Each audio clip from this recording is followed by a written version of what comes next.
So, every once in a while, as an American, I am tragically and unfortunately forced to acknowledge the existence of countries other than the one in which I live.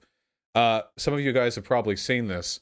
Protests swell across Russia calling for the release of Kremlin critic Alexei Navalny. There. That was probably somewhere in the ballpark of being the correct pronunciation. Yeah, so this is interesting development. So, as you guys know, here, I'm going to lay this out as simply as I can, okay? Russia has problems, and a lot of those problems seem to stem from the far-right autocracy pushed by Putin, who has alternated between the presidency and being the prime minister, and just ultimately just kind of been the de facto supreme leader of Russia for a while. And yeah, he's he's pretty much just sort of been squatting on top of, yeah, the traditional Slav squat on top of Russia for a good long time. Now, yeah, I know, chat, don't spoil. We'll get to that. So these protests are following the Kremlin critic Alexei Navalny, who was arrested, and prior he was poisoned as well. He's one of the most brazen critics of the Kremlin and of Putin, and he was poisoned rather recently, and since then he has been arrested. And honestly, the crime, when you're an anti-Kremlin critic in Russia, the crime is being the anti-Kremlin critic who is in Russia. So to talk about the specifics here, yeah, it's a little, it's basically he critiques Putin, so that's that, you know. And there are people coming out in support of him. There are people protesting in favor of him, and it's actually really interesting for a wide number of reasons. Stop spoiling in chat. I see you. I know. Thank you. Hello. Now this guy, my man, Alexei, is actually, I think he's a YouTuber, isn't he? This dude is like a huge, yeah. Hold on. Yeah, look at this. It's got 6 million subscribers, this guy's YouTube channel, in spite of it being not even in a real words. He doesn't even use real words in his name. It's crazy. This is actually pretty significant, because you have to proportion, like, the number of YouTube subscribers that you have. Yeah, look at this. 74 million views on this 2-hour video. Well, now it's 76. I don't know how they're listing it, but this guy has a huge reach. He has a huge reach online. He has a huge reach offline. And people are coming out at great personal risk to support him. Yeah, look at these video views. What the fuck? 25 million? 23 million? How? How? Crazy. I envy the growth.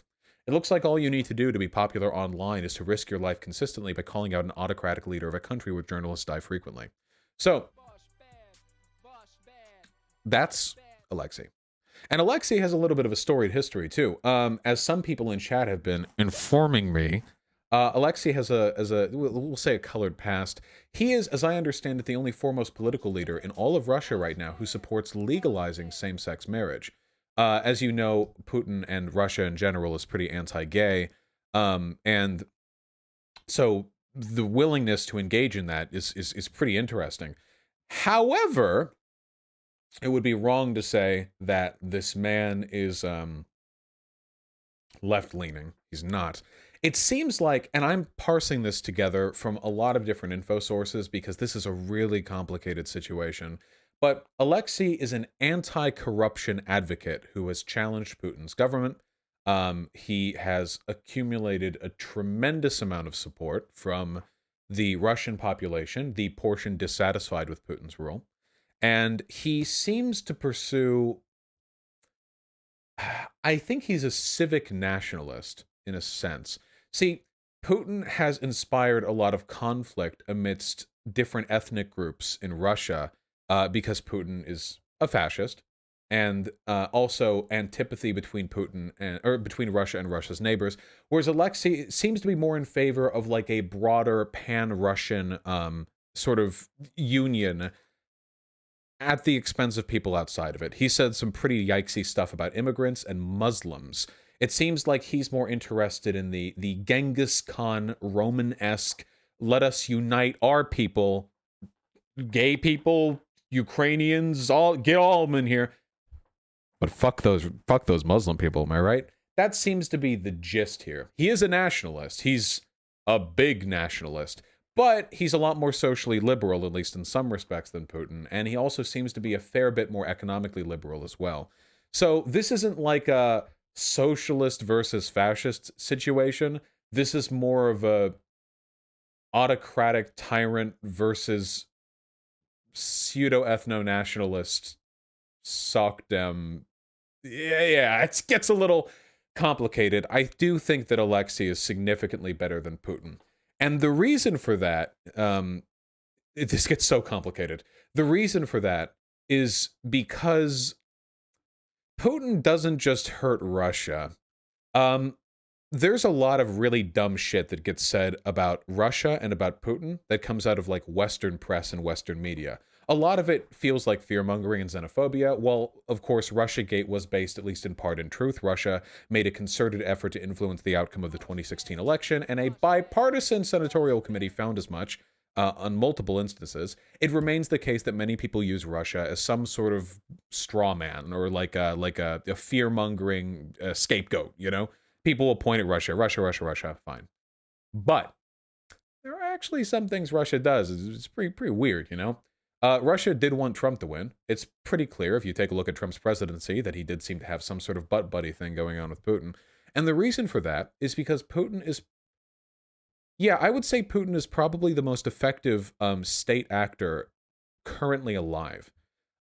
As a far-right autocrat, Putin has been funding far-right groups in countries all around the world. In fact, if you take a look at many of the fascist parties, like in, say, Romania or Hungary or Poland, you'll find that they have pretty significant ties to Putin's government. And the reason for that is, of course, because Putin doesn't want to be the only fascist in town. He wants buddies to chill out with, and we all, you know, I get it. We all need friends. But that's like a real thing. Like, I need you to understand that this is a real thing. He funds far left groups too. Yes, he does. I'm going to get to that. The goal that Putin seems to have is to destabilize Western democracies. And generally speaking, the best way to destabilize a democracy is to make sure that the radical groups within those countries are well supplied and well funded. So you have the far right groups, true, but far left groups do in their own way destabilize liberal democracies. This is one of the reasons why, and I catch a lot of flack for this, I don't think it's acceptable to push for socialism in the United States in a way which immediately advocates for or bolsters the power of the Republican Party. I don't like accelerationism to that effect, because in reality it seems like all we're really doing are undermining institutions we could take advantage of to the benefit of a group with way worse aims than we have. You need to be careful about that stuff. In reality, as a socialist, trying to improve your country is kind of like it's kind of like I'm trying to think of a really comparable example here. Okay, it's kind of like trying to implement.